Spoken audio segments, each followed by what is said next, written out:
मैं आशीष कुमार। इतिहास के आज एक नए वीडियो में हम लोग आर्यन कल्चर और वैदिक कल्चर को डिस्कस करेंगे। हमने लास्ट क्लास में आपको ये बताया था कि इंडस वैली सिविलाइजेशन के डाउनफॉल में जो सबसे इंपॉर्टेंट रीजन माना जाता है वो इन्वेजन ऑफ आर्यंस थे। तो जब आर्यन इंडिया में रहना स्टार्ट किए तो उनका जो अपना कल्चर है उसी कल्चर की स्टडी हम लोग को करनी है, जिसको हम लोग आर्यन कल्चर कहते हैं। और Aryan culture is also known as the Vedic culture. क्यों ऐसा कहते हैं? क्योंकि आर्य कल्चर का जो सोर्स है वो वेद है। So Aryan culture is also known as the Vedic culture.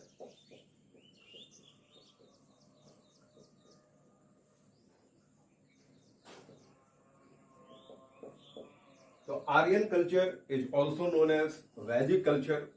जब हम लोग आर्यन कल्चर और वैदिक कल्चर की बात करते हैं तो सबसे पहले इसका टाइम पीरियड डिसाइड कर लेते हैं। वैदिक कल्चर का जो टाइम पीरियड है वो 1500 टू 600 बीसी है। 1500 टू 600 बीसी, ये टाइम पीरियड 1500 टू 600 बीसी, ये जो टाइम पीरियड है ये टाइम पीरियड आपका वैदिक कल्चर का है।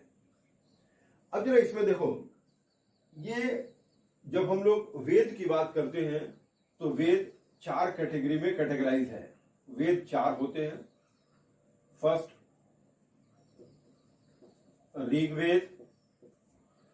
Rigveda, second Yajurveda, third Samaveda and fourth Atharvaveda.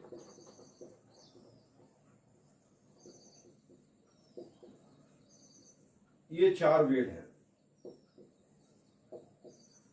तो ये Arya culture is also known as Vedic culture.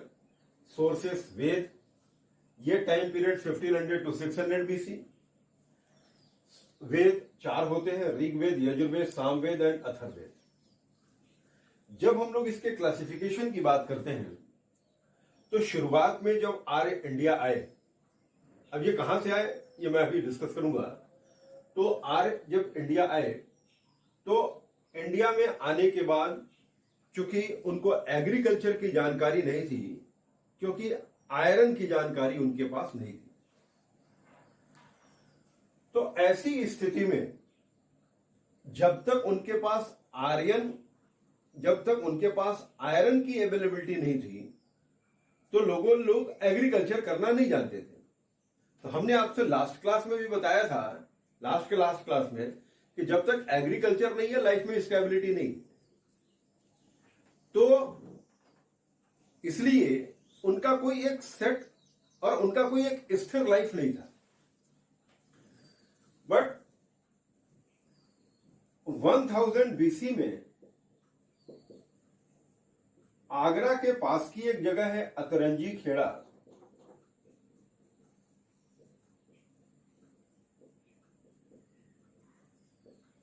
Atranji Kheda Agra के पास की जगह है। एटा के पास की, आगरा के पास एटा है, एटा के पास की जगह है अतरंजी खेड़ा, जहां से 1000 बीसी में आर्यंस को आयरन ओर्स की जानकारी हुई।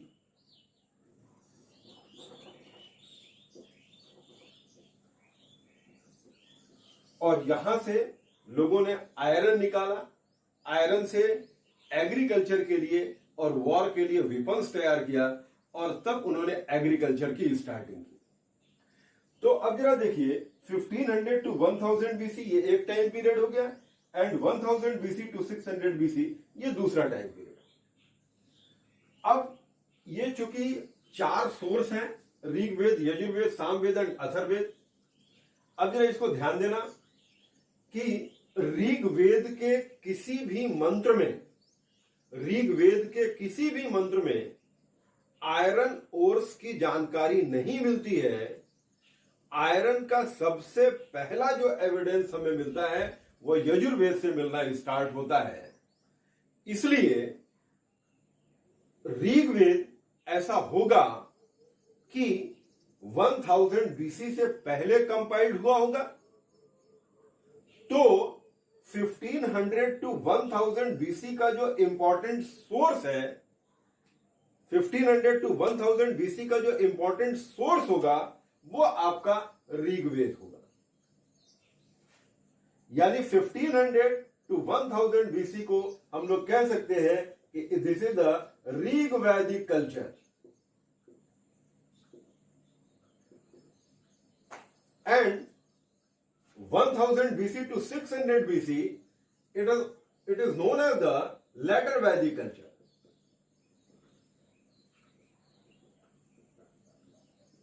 तो जब हम लोग ऋग वैदिक कल्चर और लेटर वैदिक कल्चर के सोर्स की बात करते हैं, तो ऋग वैदिक कल्चर का सोर्स ऋग्वेद हुआ, केवल और केवल ऋग्वेद। लेकिन जब हम लोग लेटर वैदिक कल्चर के सोर्स की बात करते हैं तो यजुर्वेद, सामवेद, अथर्ववेद और फिर इन सारे वेदों के अपने ब्राह्मण टेक्स्ट, उनके स्मृति टेक्स्ट, ये सारे जो टेक्स्ट होंगे वो लेटर वैदिक कल्चर के सोर्स बनते हैं। अब हम लोग नेक्स्ट टॉपिक पर डिस्कस करने जा रहे हैं कि ये आए, इंडिया आए कहां से, और जब आए तो इंडिया में उनको किस किस प्लेस की जानकारी थी। जरा इसको देखिए, ये नेक्स्ट टॉपिक है।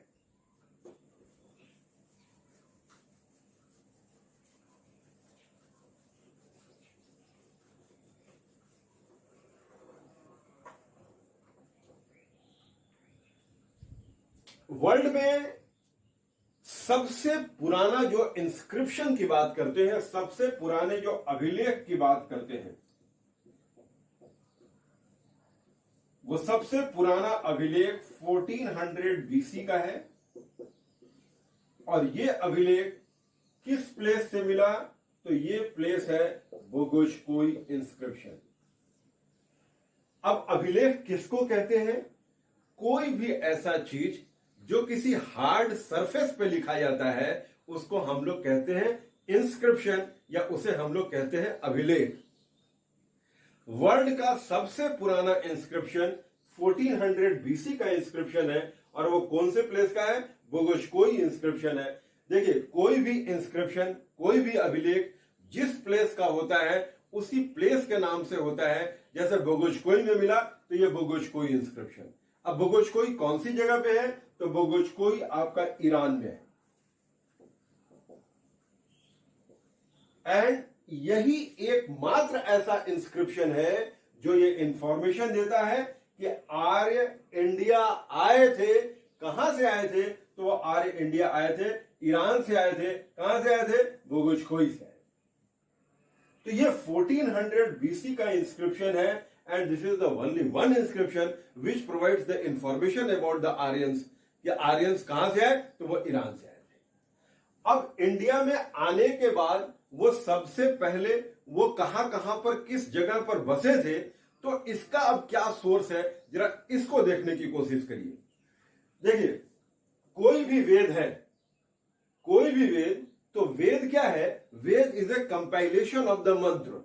मंत्र क्या है? वेद क्या है? वेद किस चीज के हैं? मंत्रों के कंपाइलेशन है। कई एक तरीके का मंत्र मिलकर के सुक्त बनता है और कई सुक्त मिलकर के मंडल बनते हैं। तो देखो जरा, ऐसे इस तरीके का ये क्लासिफिकेशन है। मंत्र, कई मंत्र मिलकर के सुक्त, एंड कई सुक्त मिलकर के मंडल।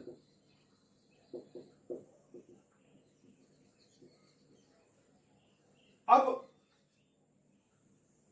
कुछ सुक्त ऐसे हैं जो केवल नदियों के विषय में डिफाइन करते हैं, इसलिए इसको हम लोग कहते हैं नदी सुक्त। हम नदी सुक्त की बात क्यों कर रहे हैं? क्योंकि वहां पर कोई उस समय जब आर्यंस इंडिया आए थे, कोई स्पेसिफिक प्लेस नहीं था। अब आर्य इंडिया आए, और वो इंडिया में आने के बाद उन्होंने अपने ऋग्वेद में किस किस नदियों की बात करी, और वो नदी आजकल किस एरिया से फ्लो करता है, तो हम लोग ये समझ जाएंगे कि आर्यों को उस प्लेस की जानकारी थी। तो उसका सबसे मेजर सोर्स क्या हुआ? नदी सूक्त। अब इस नदी सूक्त में आर्यंस ने यह डिफाइन किया, आर्यंस को ने यह बताया कि इस नदी सूक्त में सबसे पहले उनको जिस नदी की जानकारी थी वो कौन सी नदी थी? तो वो थी कुभा, क्रुमु एंड गोमल। सबसे पहली जो रिवर थी वह कुभा, क्रुमु एंड गोमल है। ये तीनों, गोमल को गोमती भी कहते हैं, लेकिन ये समझ लीजिएगा कि ये गोमती लखनऊ में बहने वाली गोमती नहीं है, ये गोमल है। और गोमल, क्रुभा एंड क्रुमु एंड गोमल, ये तीनों अफगानिस्तान में बहने वाली नदियां हैं। यानी आर्य जब इंडिया आए तो उनको सबसे पहले किस प्लेस की जानकारी थी? तो उनको सबसे पहले अफगानिस्तान प्लेस की जानकारी थी। तो फर्स्ट आंसर हमें मिला कि आर्य जब इंडिया आए तो उन्हें अफगानिस्तान प्लेस की जानकारी थी। दूसरा देखिए,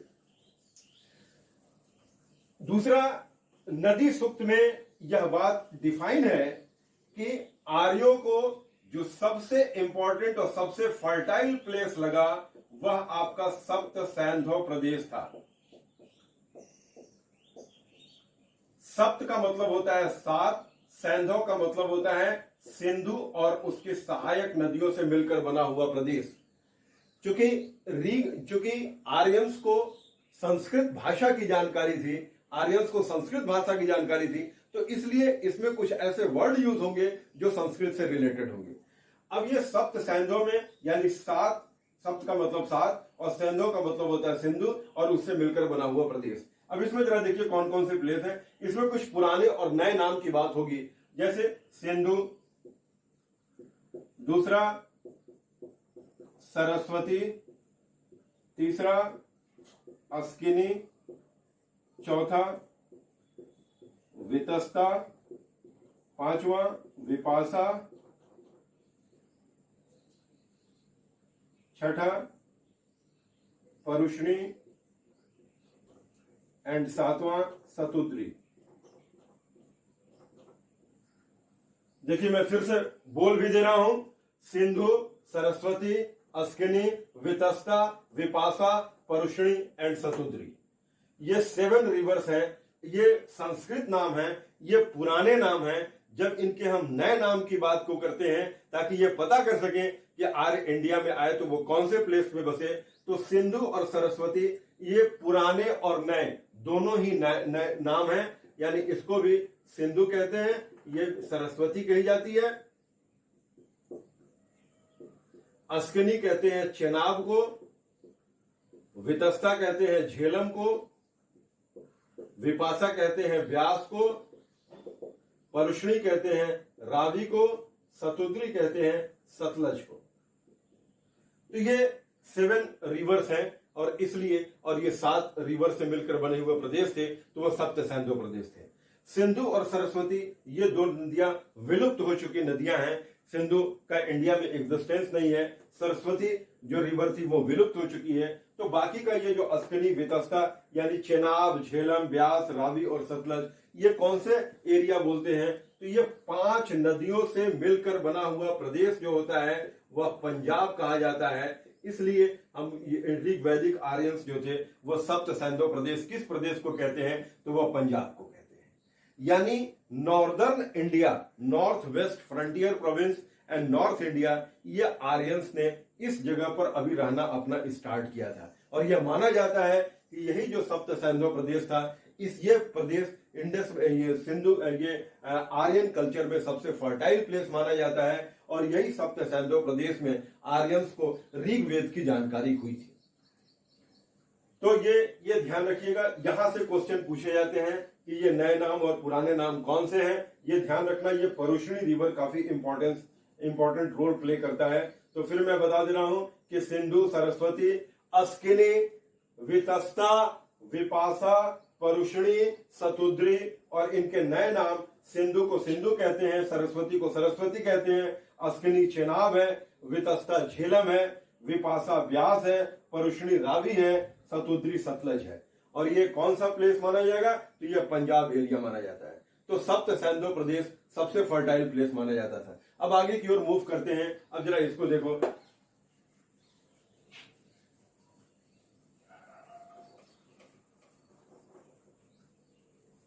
आर्य, जब हम लोग ये बात करते हैं आर्य कल्चर, तो आर्य की जब बात करते हैं तो वह आर्य जो वर्ड है उसका ये संस्कृत शब्द है। आर्य का मतलब होता है श्रेष्ठ वर्ग। आर्य का मतलब होता है श्रेष्ठ वर्ग। आर्य का मतलब होता है सुपीरियर क्लास।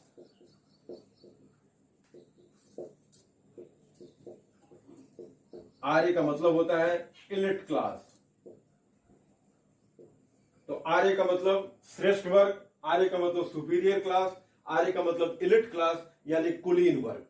तो ये आर्य अब ये अपने आप को किससे कुलीन मानते थे, किससे श्रेष्ठ मानते थे? तो ये जरा ध्यान रखना, जब इंडिया में आए तो प्रोटो ऑस्ट्रोलॉइड, मंगोलॉइड, अल्पाइन और द्रविडियन, ये सिंधु घाटी सभ्यता की जो 4 प्रजातियां थी उनके साथ इनका फाइट हुआ था। और ये मोहनजोदड़ो जो प्लेस था वहां ये देखा जाता है कि प्रोटो ऑस्ट्रोलॉइड, मंगोलॉइड, अल्पाइन के मिले एविडेंस। द्रविडियन जो थे वो विंध्याचल पर्वत के नीचे जाकर के शिफ्ट कर गए। और जब आर्यंस इंडिया में आए तो उन्हें जब बाद में उन लोगों के विषय में जानकारी हुई तो उनसे अपने आप का कंपैरिजन स्टार्ट किया और अपने आप को हर मामलों में श्रेष्ठ माना कि हमको वेद की जानकारी है, उनको नहीं है, इस मामले में हम उनसे श्रेष्ठ हैं। और इसीलिए उन्होंने अपने आप को नाम दिया था आर्य और अपने आप को श्रेष्ठ कहा और कुलीन वर्ग कहा, इलिट क्लास कहा। तो यह आर्यन कल्चर और उसकी बात हुआ बल्कि आर्य किसको कहते हैं और आर्य का मतलब क्या होता है। तो आर्य ध्यान रखना यह संस्कृत शब्द है। और यह भी ध्यान रखना कि आर्य, जैसे अब मान लो कि कोई क्वेश्चन आ जाता है जिसमें यह रहता है कि उनके पास उनको अपने एक लैंग्वेज की जानकारी थी, तो ये ध्यान रखना कि हाँ ये भी एक ऑप्शन होगा। उनको एक लैंग्वेज की जानकारी थी, उनको किस भाषा की जानकारी थी, तो उस भाषा को भारोपीय भाषा कहते हैं। तो जब इसमें यह अक्सर पूछा जाता है कि what is the literary meaning of the Arya, तो उसमें एक ऑप्शन यह भी रहता है कि एक ऐसा वर्ग जिसको कि अपने भाषा की जानकारी थी। तो यह भी एक आंसर है, यही एक सही आंसर होगा, क्योंकि सिंधु घाटी सभ्यता के लोगों को इस विषय में जानकारी नहीं थी, आर्यों को इस बात की जानकारी थी। तो ये भारोपीय वर्ग है। और ये भी एक ध्यान रखना कि क्या किस तरीके से क्वेश्चन एराइज होता है। क्वेश्चन के प्रारूप को समझना और उनके चारों ऑप्शन को समझना यह बहुत ही आवश्यक है, तभी आपके आंसर, आप उस कंक्लूजन पर पहुंच पाएंगे। अब हम लोग आर्यन कल्चर के सबसे पहले हम लोग बात करने जा रहे हैं कि उसके राजनीतिक स्थिति की बात करेंगे। और राजनीतिक स्थिति की बात करने के पहले हम लोग थोड़ा वेदों के विषय में बात कर लेते हैं, क्योंकि वेद से भी रिलेटेड प्रश्न बनते हैं। जैसे सबसे पहले हम लोग इसके स्रोत की बात करते हैं, तो वो आपका है ऋग्वेद।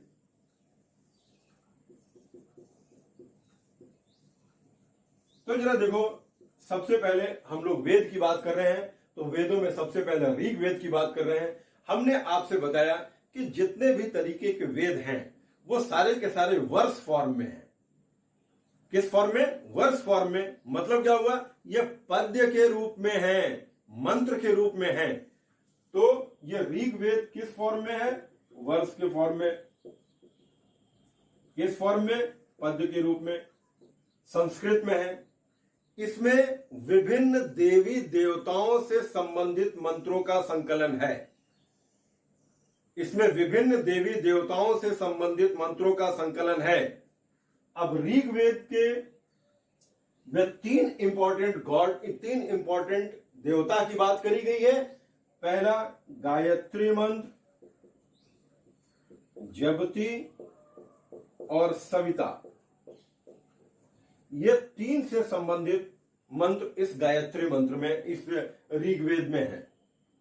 और ये जो गायत्री मंत्र है, गायत्री मंत्र के जो रचयिता थे उनका नाम था विश्वामित्र।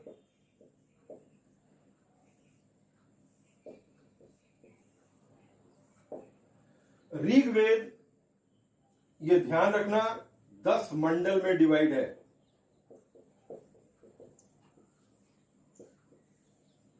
10 में से दूसरे फ्रॉम 2nd to 7th, ये जो मंडल हैं वो एक ही वंश के ऋषियों ने कंपाइल्ड किया था, इसलिए दूसरे मंडल से सातवें मंडल को हम लोग वंश मंडल भी कहते हैं। इसमें अब कौन कौन से ऋषि थे? गुत्समद, विश्वामित्र, वामदेव,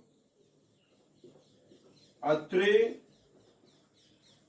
भारद्वाज,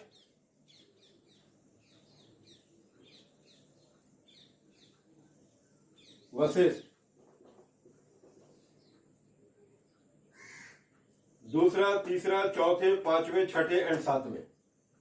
यानी अब ये जो विश्वामित्र हैं, उन्होंने गायत्री मंत्र की रचना की, तो ये दूसरा मंत्र हुआ, ये तीसरा मंडल हुआ, ये चौथा, ये पांचवा, ये छठा और ये सातवां। यानी गायत्री मंत्र किसमें है? तो गायत्री मंत्र तीसरे मंडल में है। किसमें है? तीसरे मंडल में है। तो ऋग्वेद कंप्लीटली पोएटिक फॉर्म में है, ऋग्वेद कंप्लीटली वर्स के फॉर्म में है। अब हम लोग दूसरे वेद की बात करते हैं, जो कि यजुर्वेद है।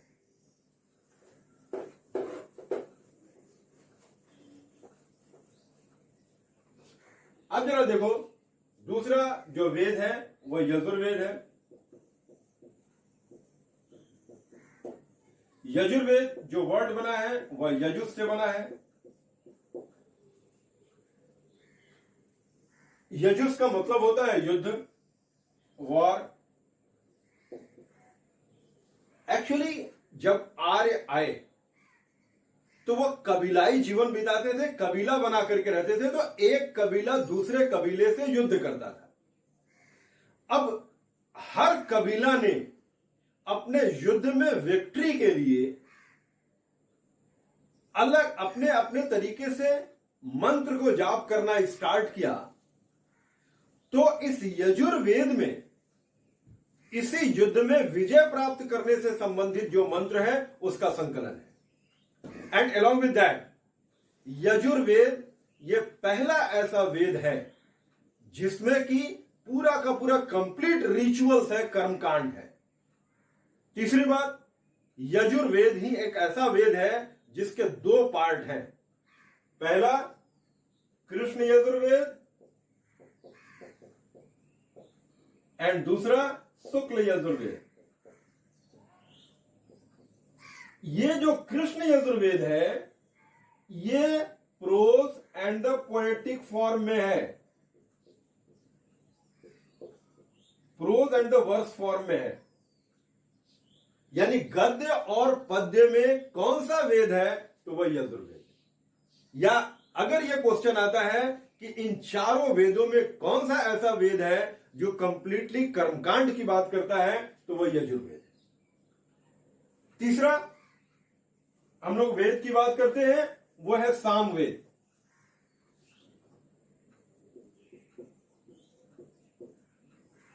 सामवेद में साम शब्द है, साम का अर्थ होता है गान।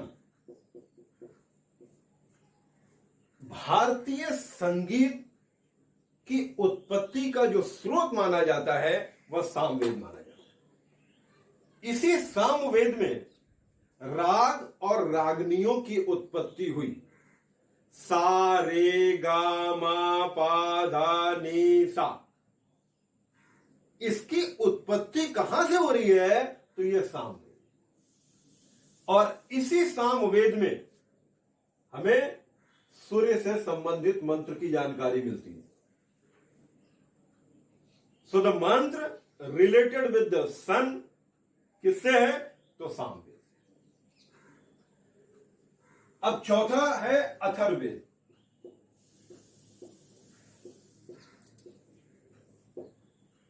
अब जरा यहां पर देखिए, अथर्ववेद में कंफ्यूज होते हैं लोग और अथर्ववेद को कहते हैं कि ये जो अथर्ववेद है इसमें भी आयुर्वेद की बात करी गई है।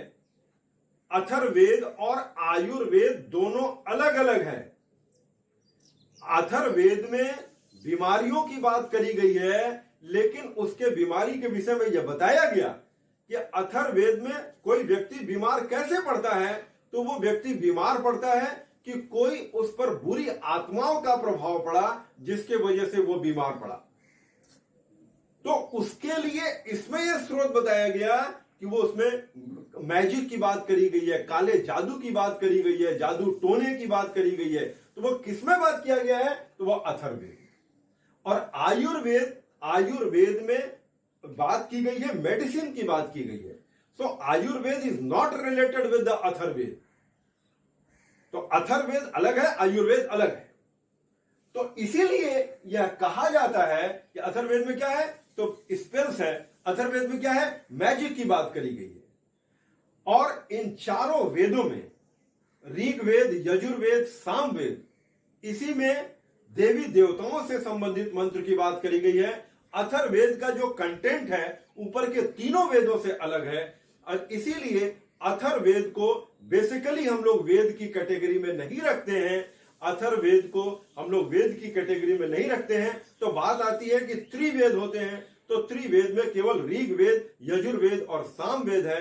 अथर्ववेद को वेद की कैटेगरी में नहीं रखा जाता है। एक बात और समझ लीजिएगा, इसी अथर्ववेद को हम लोग ब्रह्मवेद भी कहते हैं। तो अथर्ववेद को ब्रह्मवेद क्यों कहा जाता है? तो इसको समझने के लिए हम लोग एक दूसरे सोर्स की बात करेंगे। इन सारे वेद, चूंकि इसमें रिचुअल्स हैं, वेदों में रिचुअल्स हैं, वेदों में कंपाइलेशन ऑफ द मंत्र है, इसलिए इसमें यह ध्यान रखना कि ब्राह्मण ही समझता था और ब्राह्मण ही समझाने की कोशिश करता था, बाकी कोई और वर्ग इसको नहीं समझता था। तो बाद के दिनों में इसका प्रोस के फॉर्म में कन्वर्जन हुआ, और इसमें जब प्रोस के फॉर्म में कन्वर्जन हुआ तो उससे एक नए ग्रंथ की उत्पत्ति हुई थी, जिसको हम लोग ब्राह्मण टेक्स्ट की बात करते हैं, ब्राह्मण ग्रंथ की बात करते हैं। तो ये हमने आपको बताया, आर्यन कल्चर के विषय में हमने स्टार्ट किया है। हमने चारों वेदों के बताए और वेदों के विषय में कौन कौन से कंटेंट है वो हमने डिस्कस किया है। नेक्स्ट क्लास में हम लोग डिस्कस करेंगे, जो कि पार्ट 2 होगा। उसमें हम लोग ब्राह्मण टेक्स्ट और उसके पॉलिटिकल, सोशल, इकोनॉमिक स्टेटस की बात करेंगे। Thank you. आप लोग खूब पढ़िए, स्वस्थ रहिए, सुरक्षित रहिए।